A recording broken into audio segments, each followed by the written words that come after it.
You're not the only one, don't worry.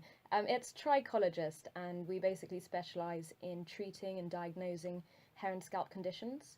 But specifically at my clinic, we have more of an emphasis on afro and mixed race hair in particular. So it's a great passion of mine to see afro hair become really healthy.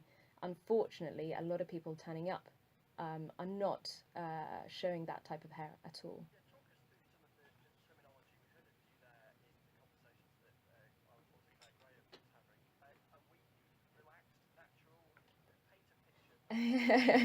It's quite a landscape.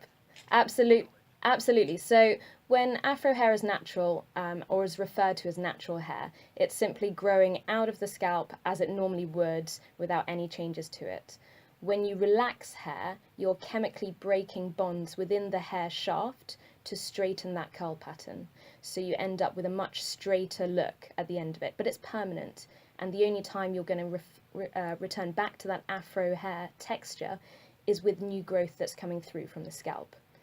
And then you have things like weaves, which are wefts of hair, kind of similar to what you see wigs made out of, but they are wefts that are sewn in to plaits along the hair. So the hair is plaited first, and then the wefts are sewn into that, and that's sort of like almost like a semi-permanent style. So people will keep that in for quite a few weeks at a time. And it's one of the more damaging hairstyles that I end up seeing the consequences of in my clinic. But yeah, there are so many things that have been put upon afro hair to change its appearance or to make it appear more acceptable or more pleasing to the eye. But actually, I think I'm so glad we're doing this conversation, because it's so important to widen that conversation and say, when it's natural, why isn't that acceptable? Because it's far healthier, for sure.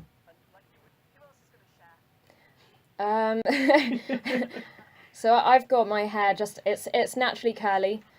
So I've got it just naturally. I wash and go, like Rachel says.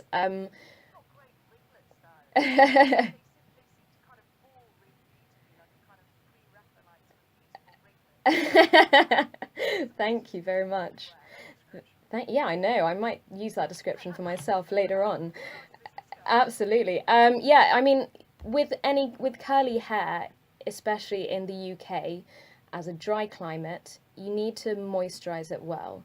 And I think with afro hair, certainly with the conditions that I see in the clinic, a lot of the damage comes down to actually not really knowing how to look after their hair, because it's either been chemically processed or styled from such a young age because of the pressures that are on afro hair. So part of our role in the clinic is also to provide that education and say, okay, let's strip it back to the basics, to the biology. What does afro hair need? What does any hair need to be healthy? How can we achieve that as simply as possible with as many natural products as possible? And then let's see the results grow, rather than wait on a miracle product that might miraculously give you hair in 5 days. Mm. I mean, scarred to the point where no hair's going to grow back. And so with chemical relaxers, you're looking at chemical burns that can lead to no hair growing back on the scalp. With even things like straighteners or hot combs, which are like a form of straightener, the comb is heated and then pulled through the hair to straighten it. You're looking at burns again. And once you've burnt the skin, you've damaged the follicle unit that sits underneath the scalp. So no further hairs are going to be growing from that area of skin. So imagine if that happens to a young girl. She's experimenting with her hair. She's starting to look after her hair from a young age, in her teen years, and she goes through a real straightening phase, and she ends up with a couple of burns on her scalp. Then add to that maybe that she's going to do a bit of relaxing, and by the time she's in her early 20s, honestly, we're looking at quite severe hair loss, areas of scarring, which we can't get back, with a miracle product. Like I said, those don't exist. They get back because biology is there. There's a follicle present to grow from. But if you've taken that away, you're really stuck with that position. I,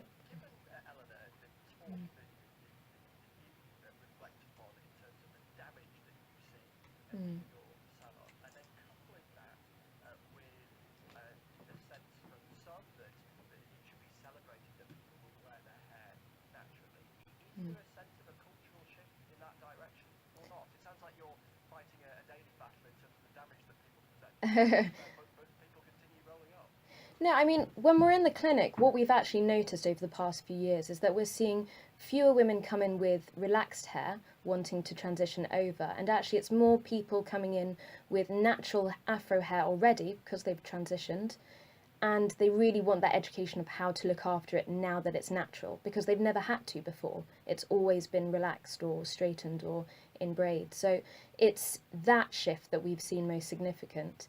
And I just wanted to pick up briefly on Rachel's point, which I think was really important, which is that this is a wide conversation. It doesn't involve just the black community, it involves everyone. Because like Rachel said, she doesn't know who's going to be interviewing her for that job that she wants. And she shouldn't have to be worrying about, will they understand my hair? Will they understand that that shouldn't have to be a distraction, and that we're here, I have a job to do and I'm qualified at that job, and judge me on that only. And yeah, a lot of our patients are noticing that. Mm.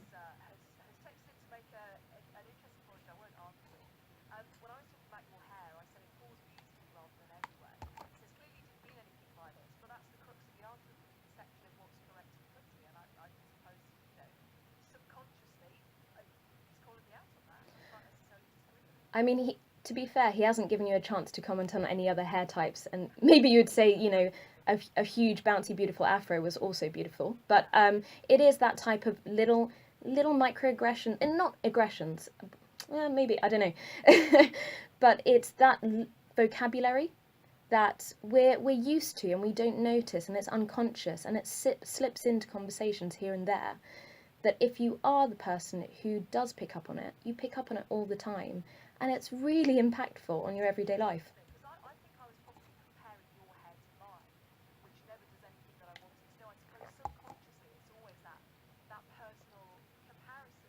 Mm. Absolutely, and that's why this wider conversation is so important, because it's about bringing empathy for everyone that we meet. We're not just going to meet people that look the same as us, and therefore we're going to understand exactly what they're going through. We need to consider, actually, what this person sitting next to me is going to go through is different to the person behind me, in front of me, who I'll meet in 5 years' time. And I want to be able to connect with every one of them, and that involves considering what they go through that you don't.